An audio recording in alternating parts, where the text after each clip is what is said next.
Hello, everyone, and welcome back to the Bharat Canada Immigration Podcast. This is episode 2. I'm Shivani, and I work closely with our student cases here at Bharat Canada Immigration. Today, we are talking about something that could significantly impact Indian students, IT professionals, researchers, and skilled workers planning Canada. Today, while his visit to India, Prime Minister Mark Carney launched the Canada India Talent and Innovation Strategy alongside Prime Minister Narendra Modi. But what does that really mean for you? To break this down, I'm joined by our founder and RCIC Bharat. Welcome, Bharat. Thank you, Shivani. This is an important moment in Canada India relations. And more importantly, it's an important moment for serious applicants. Because this strategy signals a shift. Canada is not just managing immigration, Canada is designing talent pipelines. Today, Prime Minister Carney said Canada and India are one family. That sounds powerful. What was the deeper message? The message was very deliberate. Nearly 2 million Canadians have Indian roots. Around 400,000 Indian students are currently studying in Canada. That is twice the number in the United States, 4 times the number in the United Kingdom. So this relationship already exists at scale.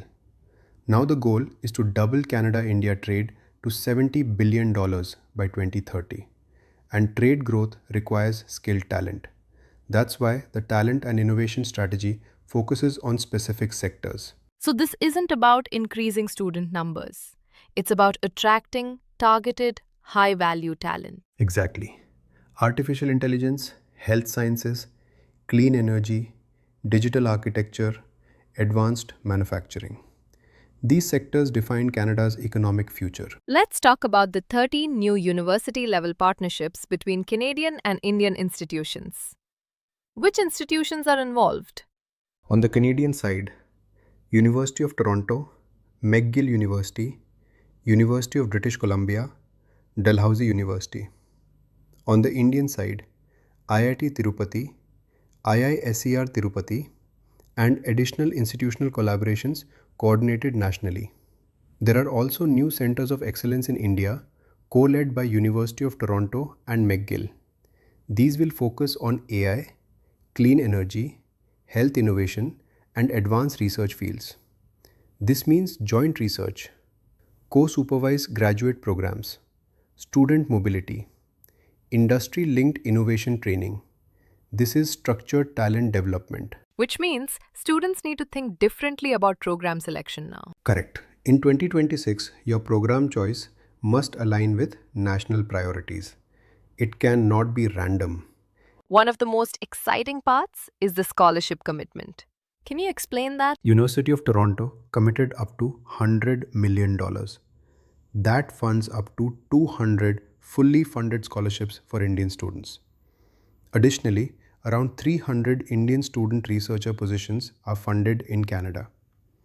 There is also $10 million in Indo-Pacific scholarships supporting Canadian graduate students going to India.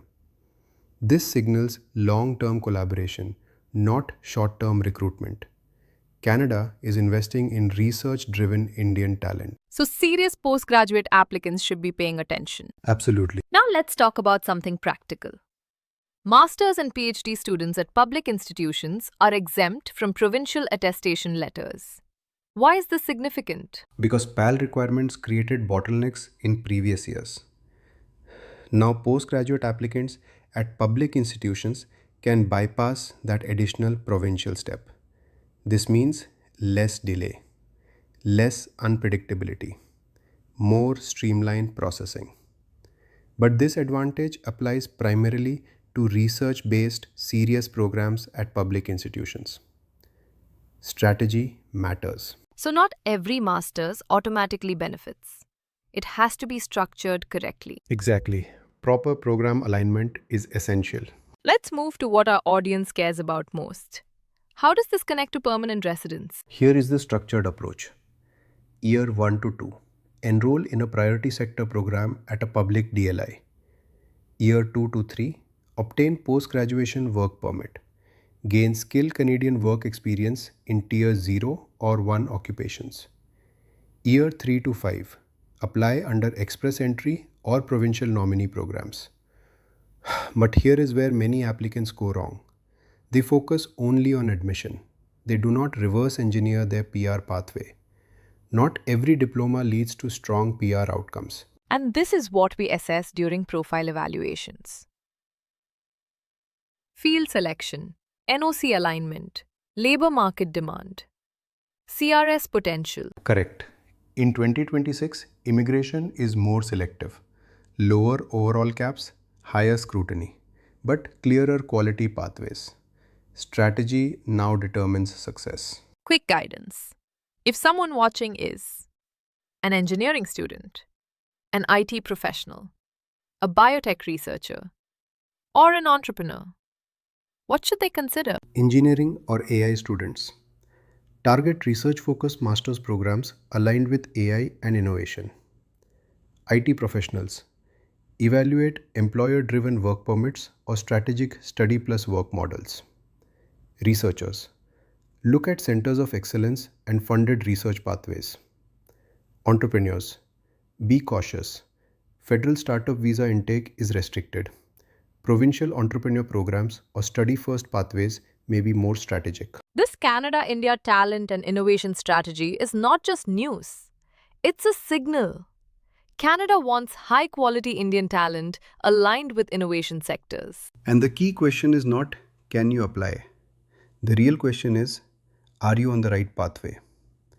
At Bharat Canada Immigration, we design study pathways, tech talent pathways, business pathways. Structured, compliant, long-term focused. If you are serious about Canada in 2026, get your profile assessed strategically. Thank you for joining us for episode 2. Share this episode with someone planning Canada, and we'll see you in episode 3.